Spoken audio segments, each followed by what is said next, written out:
In solo tournaments previously, I'd always had the notion that if you're not getting a big kill win, then you're not going to do well. That is completely wrong, and most of the time chasing kills can actually lead to griefing a tournament.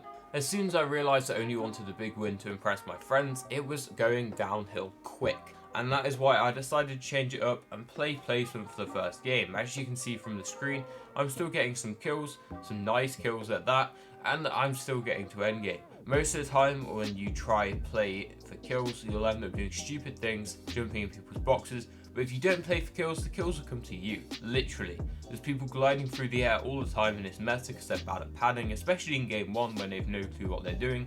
And there's a lot of people rotating, and if you rotate early, you can catch them and get some really free kills. Realistically, in solos, as long as you've got 50 plus points in your first game, then you've gotten off to a really good start. Now, one tip I've specifically used to get to endgame way more often and avoid stuff like RNG a little bit more is having a really solid game plan. So what I would do is find a POI that mostly is uncontested, but has a smaller POI next to it. Now what I'd do is get a bad drop for both of them and then go for the one that's uncon. If it's not uncon, I'd go for the really dodgy split on the side of the map. If I get the really dodgy split, you can then rotate through the other POIs and get some loot after everyone's gone, and also you can rotate to POIs nearby that are unlooted possibly. For me, this was landing Outlaw Oasis, and either landing either two of the splits off to the side near the edge of the map. I would then rotate into Shiny Shafts and sit in the tunnel area until the zone pulled off it. Now the Shiny Shafts is incredible as it's got the max metal you can farm by farming the dark bricks on the floor. They give you like so much metal, it's actually wild. And most of the time there's some of them that are untaken, so you can easily get cat metal when you rotate through there.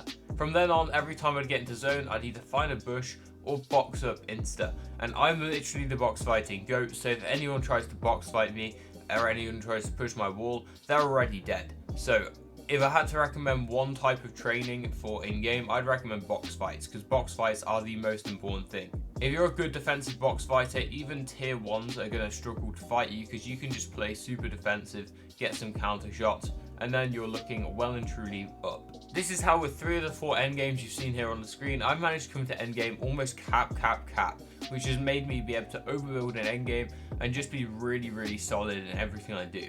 I'm a lot more safer because I have the mats to play with, and that's how you should play solos. Now, one thing I would recommend is not getting caught backside. Do not be one of the stupid kids that sits there backside when you need to rotate and you're going to sit there and hold people even though you need to rotate as well.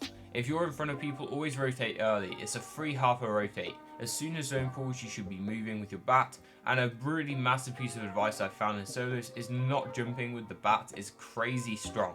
You're a lot less of a noticeable person, and if you just run instead of jumping with the bat, then you're going to end up traveling almost the same distance, but literally no one's going to notice you.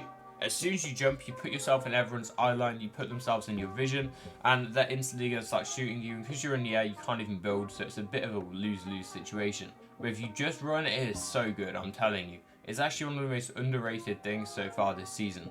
In solo endgames, literally nobody goes for height, especially in the worst lobbies. So what you want to do is you want to move front side with your cat mats, and as soon as you hit that front side position on first moving, you literally have cat mats, you should just go for height.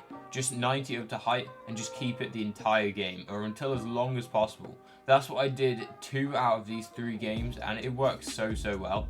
I end up doing it a lot, and it's so easy to keep height in solos because as soon as someone comes on, you can just beam them and they'll jump off it. They will literally think you're the alpha, and they'll just drop off your height at your command, to be honest. Okay, that was a bit cringe, but it is true to be said, a lot of people don't like challenging height in solos, especially when they're low.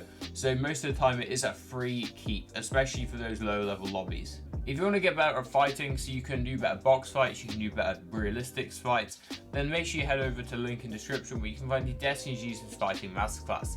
It is currently 17% off when you use code JKC when at checkout, and you can also use code JKC in the Fortnite item shop, which really does help out my channel.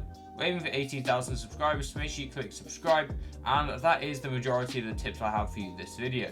A good game plan, go for height in endgame, how to get to endgame, and how to get to endgame stacked, and also how to pick a good drop spot. That's all from me. I hope you watched the video on the screen right now because it is going to really help you, and I'll see you in the next video. Have a wonderful day, guys.